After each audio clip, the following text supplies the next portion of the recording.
बिरसा फुले अम्बेडकर। इंकलाब जिंदाबाद जिंदाबाद जिंदाबाद। इंकलाब जिंदाबाद होगा, यूजीसी हथियार होगा। इंकलाब जिंदाबाद जिंदाबाद जिंदाबाद। इंकलाब जिंदाबाद जिंदाबाद जिंदाबाद। भेदभाव परवार होगा। भेदभाव परवार होगा, यूजीसी हथियार होगा। इंकलाब जिंदाबाद जिंदाबाद जिंदाबाद। कैंपसों में भेदभाव पर रोक लगाओ, रोक लगाओ रोक लगाओ। इंकलाब जिंदाबाद जिंदाबाद जिंदाबाद। भेदभाव परवार होगा, यूजीसी भेदभाव परवार होगा, यूजीसी हथियार होगा। मनुवाद की छाती पर बिरसा फुले अम्बेडकर। मनुवाद की छाती पर बिरसा फुले अम्बेडकर। इंकलाब जिंदाबाद जिंदाबाद जिंदाबाद। इंकलाब जय भीम जय जय भीम जय जय जय भीम। जय भीम जय भीम यूनियन जिंदाबाद। जिंदाबाद जिंदाबाद जिंदाबाद। जिंदाबाद भेदभाव परवार होगा। यूजीसी हथियार भेदभाव परवार होगा। यूजीसी हथियार हक होगा, हमारा यूजीसी। यूजीसी हक हमारा यूजीसी। यूजीसी छीन लेंगे यूजीसी। यूजीसी छीन लेंगे यूजीसी। यूजीसी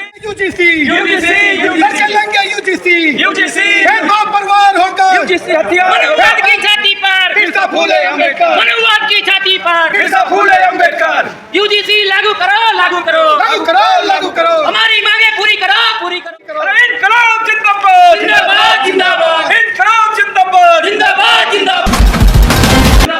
जिंदाबाद भेदभाव परवार होगा, यूजीसी हथियार होगा। भेदभाव परवार होगा, यूजीसी हथियार होगा। भेदभाव परवार होगा, यूजीसी हथियार।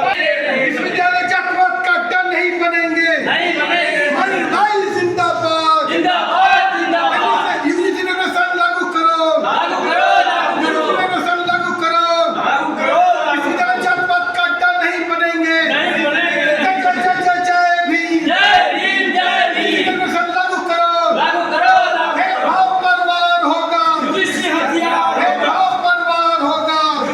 नमस्कार, आप देख रहे हैं जीजीएस न्यूज़ 24। मैं हूं चंद्रशेखर मौर्य। बता दें कि यूजीसी को लागू करने के लिए जगह जगह पूरे देश में इस समय एक लहर चल रहा है। यहाँ सुप्रीम कोर्ट ने जहाँ स्टे लिया उसके बाद ये मामला रोडों पे फिर एक बार उतारू हो गया है। अब ओबीसी एससी एसटी वर्ग के लोग के साथ साथ किसान नेता और आज़ाद समाज पार्टी के लीडर्स भी इस मैदान में उतर चुके हैं। हम जानेंगे ये इनका क्या मांग है, कैसे क्या है। सर परिचय बताइएगा। नाम राजीव यादव है, मैं सोशलिस्ट किसान सभा का महासचिव हूँ। जी तो ये आज का ये जो आप यूजीसी की मांग को लेकर यहाँ पे फुटपुर में कर रहे हैं, तो ये क्या हो? देखिए, हम लोग का सेंट्रली कॉल है और हर तहसील हर जिला मुख्यालय पर जो है हमारे धरने प्रदर्शन होंगे।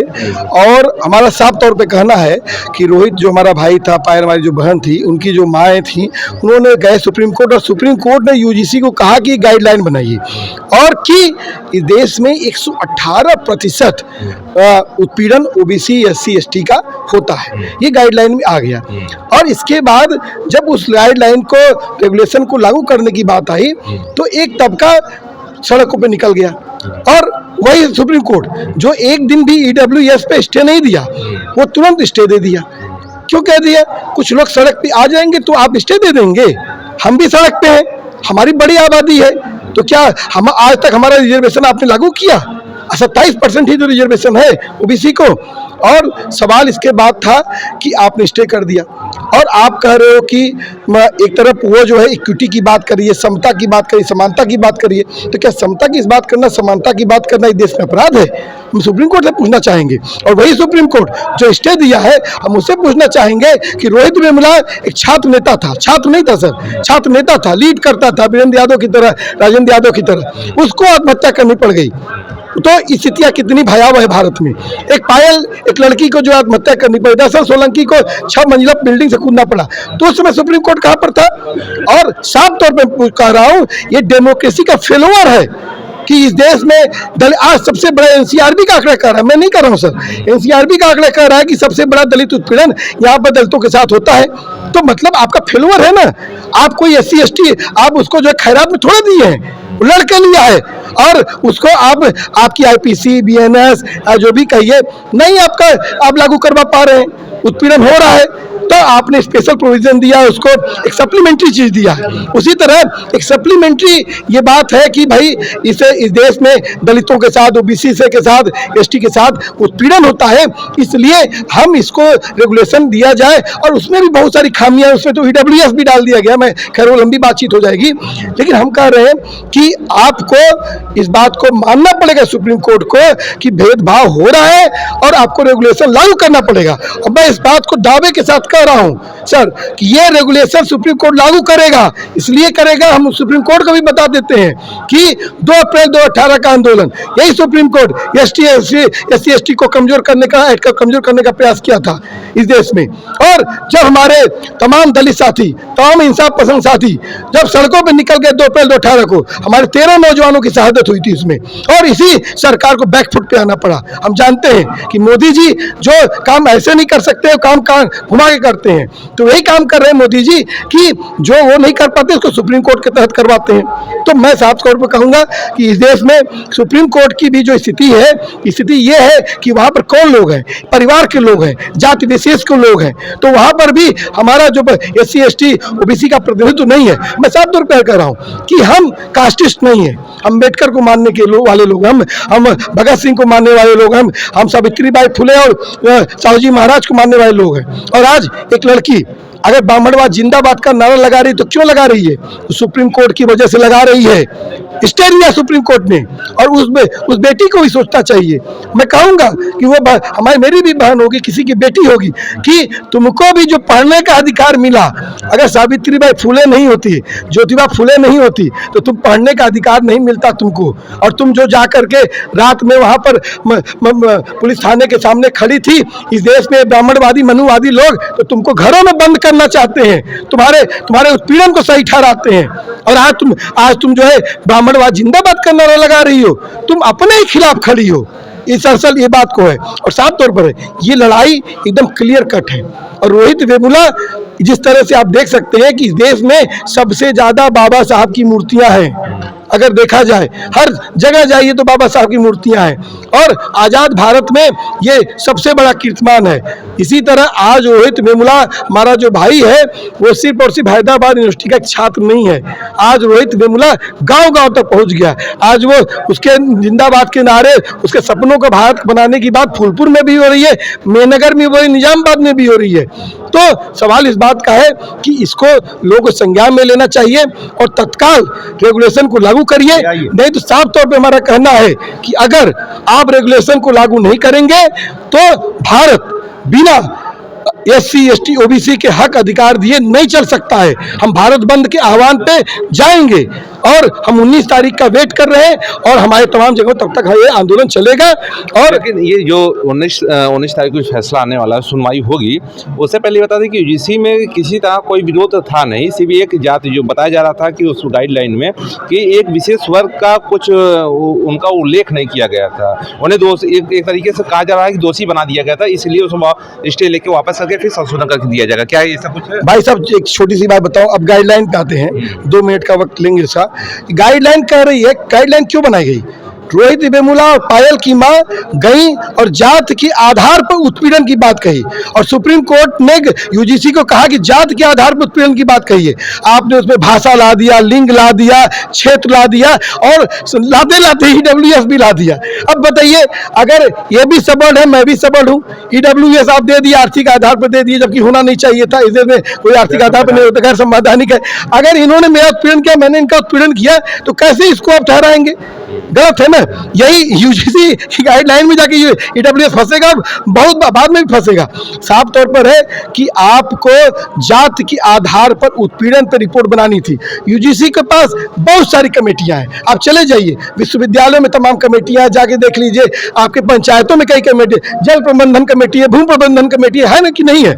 उसी तरह से आपको भाषा के नाम पे कमेटी बनानी चाहिए थी। अभी भाषा के नाम पे एक लड़के को उत्तराखंड में मार दिया गया, पूर्वोत्तर का था। हम नहीं कहते कि भाषा के नाम पर होता है, लिंग के नाम पर सबसे ज्यादा होता है हमारे इस देश में। सबसे ज्यादा, चाहे वो दलित ओबीसी माइनॉरिटी नहीं, सब सबों की भी महिलाओं के साथ सबसे ज्यादा उत्पीड़न होता है। तो आप उसके लिए कमेटी बनाए, लेकिन ये कमेटी आपको जाति के आधार पर जो भेदभाव था उसको बनानी थी, SC ST OBC के तहत बनानी थी। इसको आपने ला करके बहुत डाइल्यूट किया। खैर, हम चाहते हैं कि धीरे धीरे बढ़े, लेकिन जो मेन प्रॉब्लम थी, जानते मेन प्रॉब्लम क्या है?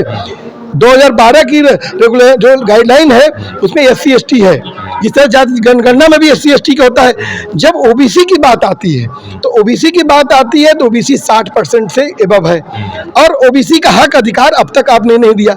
मंडल कमीशन लागू करते वक्त भी इस बात को हुआ कि जाति जनगणना होनी चाहिए, इम्प्लीमेंटेशन तभी हो सकता है। आज तक मंडल कमीशन की 40 सिफारिशें लागू नहीं हो पाई आजाद भारत में। और इसके बाद जब OBC का इसमें आया, क्योंकि OBC उस तरह से दलित और SC ST की तरह अनटचेबल नहीं है, जो लेकिन उसके उत्पीड़न पे आप देखिए, फिल्मों में भी देखिए, बहुत सारी फिल्में आती हैं दलित पे, माइनॉरिटी पे आती हैं, लेकिन OBC पे नहीं आती। उसके उत्पीड़न के जो खाके को नहीं लिया जाता है। लेकिन क्या है कि यही के क्या कहते हैं, मुख्यमंत्री थे जो है रामनरेश यादव जी, क्या नारे लगते थे, क्या नारे लगते थे कि लाठी लेके भैंस चढ़ाओ। कर्पूरी ठाकुर के बारे में क्या नारे लगते थे? आरक्षण कहाँ से आई, क्या क्या नारे लगते थे? वो नारे हम नहीं, आप हमको गाली देते हो, तुम हर दिन गाली देते हो। ये समाज में हम घूमते हैं, यादव सबसे ज्यादा प्रभावशाली है आजमगढ़ में है। अगर देखा जाए तो अगर दलित की बात संख्या यादव की है, लेकिन क्या करते हैं, एक कहावत हमारे लोग भी इंजॉय करते हैं, अरे 4 आदमी जात रहने गंगा में और 20 अहिर थे, बने अहिर को आदमी ने, यही UGC कह रहा है, यही कह रहा है कि आप कास्ट के नाम पे आप इसको जो है, आप इसको उसको जो है अपमानित कर रहे हैं। यादव मतलब कि दूध लगाता है। अरे यार, मैंने मुख्यमंत्री भी बन गया यादव, उत्तर प्रदेश का लालू यादव भी मुख्यमंत्री बन गए, इन्हीं की पार्टी के मोहन यादव भी मुख्यमंत्री बन गए। अब बताइए, यादव जिसके ऊपर बहुत आरोप है, कि जिसके मैं इसलिए कह रहा हूँ, इसके ऊपर बहुत आरोप है कि इसने सब आरक्षण खा गया, सब नौकरी खा गया, सब सत्ता संसाधनों में कब्जा कर लिया। उस यादव की स्थिति है कि उसको हर दिन गाली देती है। ये UGC कह रही है, ये कह रहे। अभी देखिए वहां पर चुटिया उखाड़ करके उस पे मूत्र से, और हमारे कुछ साथी कहते हैं कि इस घटना के बाद कि ब्राह्मण का मूत्र गंगा से भी शुद्ध है। अभी एक बच्चा था यादव का, वो लड़का, उसको किसी टीचर से कह दिया कि इस टीचर से मैं नहीं पढ़ना चाहता हूँ, तो उसने कह दिया कि जाओ, क्या कहते हैं, तुमको पढ़ने की लिखने की क्या जरूरत है, तुम जाके भैंस जाओ। सोचिए अब यादव की, अब तब कुर्मी, कुशवाहा, राजभर, पासी, खटीक, इनकी क्या स्थिति होगी आप बताइए। और हर दिन होता है। और मैं साफ तौर पे कहना है कि आप लागू करिए यही UGC। ये तो पहली अभी कड़ी है, विश्वविद्यालय कड़ी है। अब मुश्किल से कितने विश्वविद्यालय, 45 तो सेंट्रल यूनिवर्सिटी है, उसमें भी 38 कुलपति हैं, वो भी कमेटी में तो भी रहेंगे ना, निर्णय तो उनको लेना है। अभी तो आपको जातिगत जनगणना होगा, आप तमाम चीजें होगी। 65% सीटें SC की नहीं भरी हैं, 85% 80% सीटें ST और OBC की नहीं भरी हैं। तो ये सब होगा धीरे धीरे, और अभी लड़ाई शुरू हुई है, और ये लड़ाई नीचे तक जाएगी। अभी हम जो है, जो आपका इंटर है, हाई स्कूल है, क्या यहाँ भेदभाव नहीं होता है? हमारी कोई माता बहन मिड डे मील बना देगा दलित समाज की, आज भी बाइकआउट कर दिया जाता है गांव में। अगर ये कानून वहां पर भी बने तो तुरंत मुकदमा पंजीकृत होगा। क्यों नहीं खाओगे भाई? तो ये मुझे लगता है कि ये एक शुरुआत है, और मुझे लगता है कि सभी को, हम तो कहते हैं जाति को खत्म कर दीजिए, हम नहीं चाहिए, हमको जाति नहीं खत्म करें, लेकिन आप जाति बनाए रखना चाहते हैं, क्योंकि जाति इसलिए बनाए रखना चाहते हैं कि जो भारत का मनुवादी स्ट्रक्चर है, ब्राह्मणवादी स्ट्रक्चर है, वो इसी जाति पर ही टिका है, इसी जात पर टिका है। और इसीलिए आप हमारे जो बिरसा फुले अम्बेडकर की जो विचारधारा है, उस पर आप जो है उससे जो घबरा जाते हो। इसीलिए हमारा नारा जाता है कि मनुवाद की छाती पर बिरसा फुले अम्बेडकर। वीरेंद्र यादव, महासचिव पूर्वांचल किसान। तो ये आप आज जो मांग कर रहे हैं UGC का, इस पर क्या कहेंगे?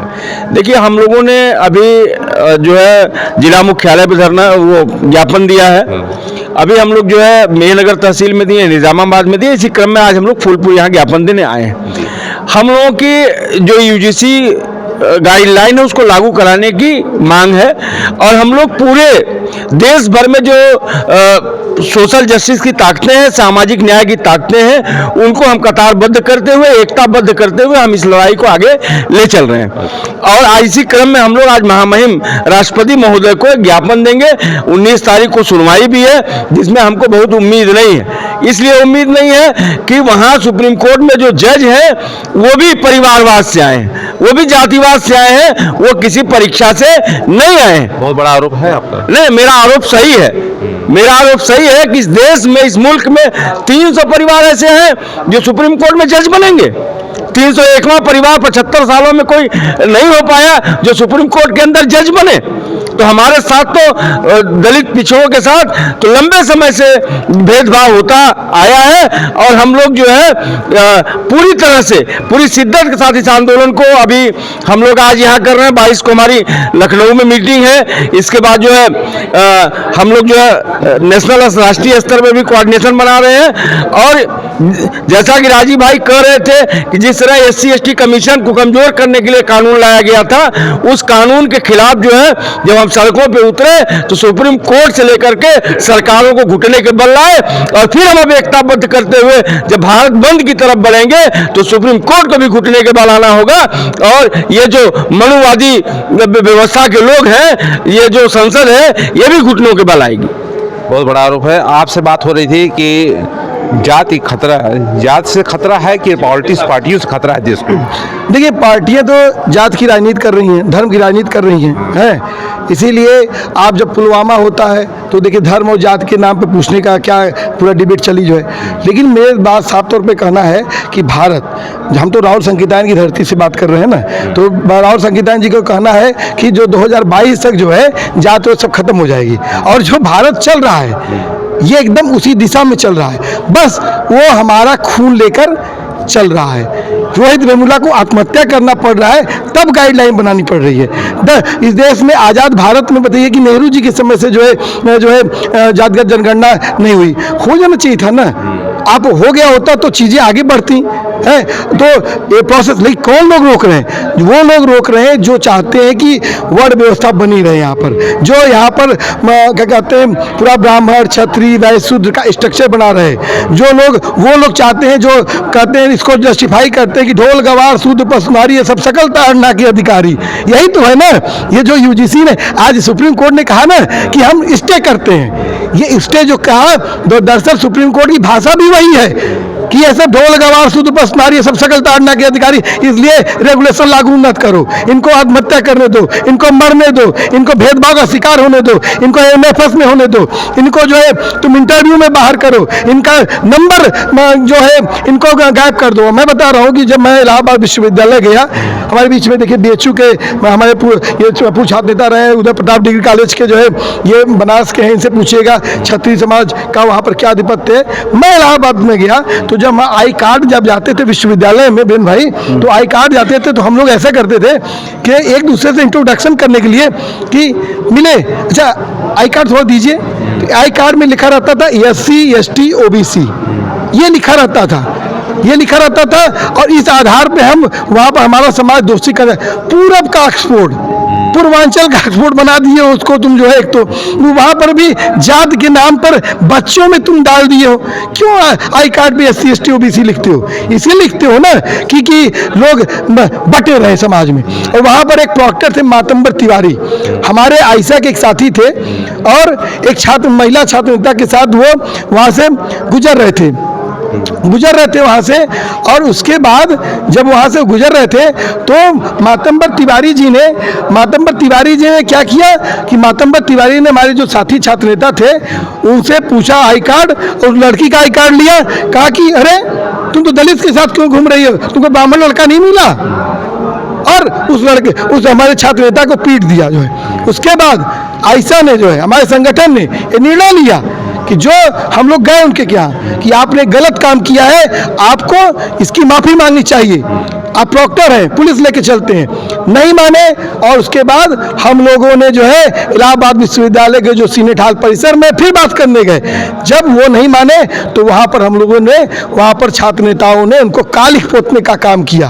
और क्यों? क्योंकि तुम हमको जात के नाम पर गाली दोगे, पीट दोगे, हम तुमको कालिक नहीं पोतेंगे। और उसके बाद उनके बाद जब कालिक पोत दी गई और पोतने के बाद जो मातंबर तिवारी जी को वहाँ पर उसके बाद जो छात्र थे उनको मारा पीटा गया और मातंबर तिवारी को दूसरे दिन इलाहाबाद विश्वविद्यालय में ब्राह्मण लोग आकर के गंगा जल से नहाए। क्यों? क्योंकि जो कालिक पोतने वाले थे उसमें जो है एक मुस्लिम साथी थे शाहनवाज आलम, एक उसमें कालिक पोतने वाले में एक रामायण राम साथी थे, एक कालिक पोतने वाले में जो राम नरेश राम साथी थे, एक कालिक पोतने वाले में सुनील मौर्य साथी थे।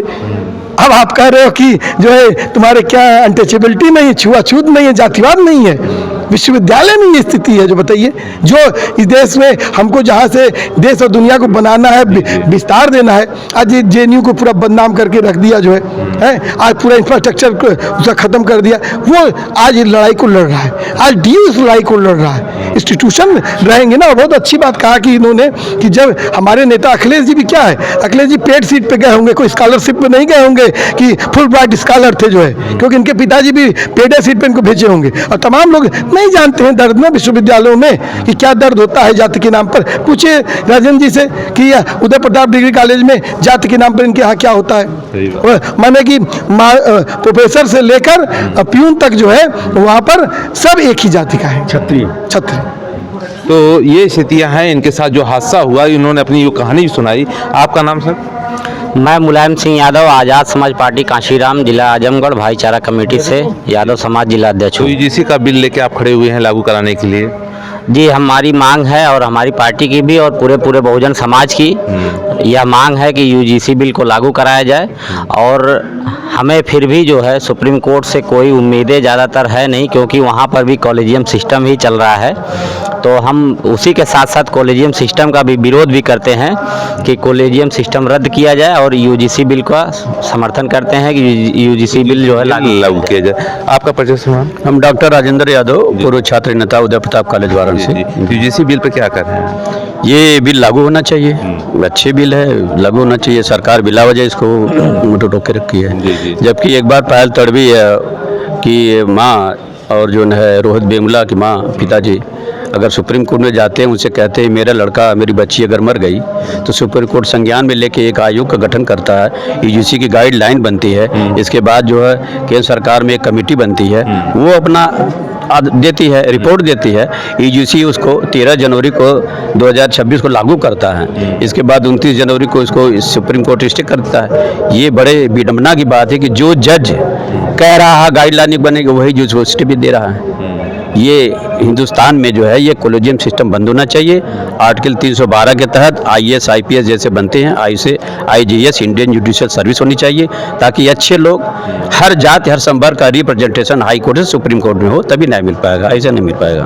तो अभी आगे भी जो प्रक्रिया होगी उसे भी दिखाएंगे। तब तक के लिए नमस्कार।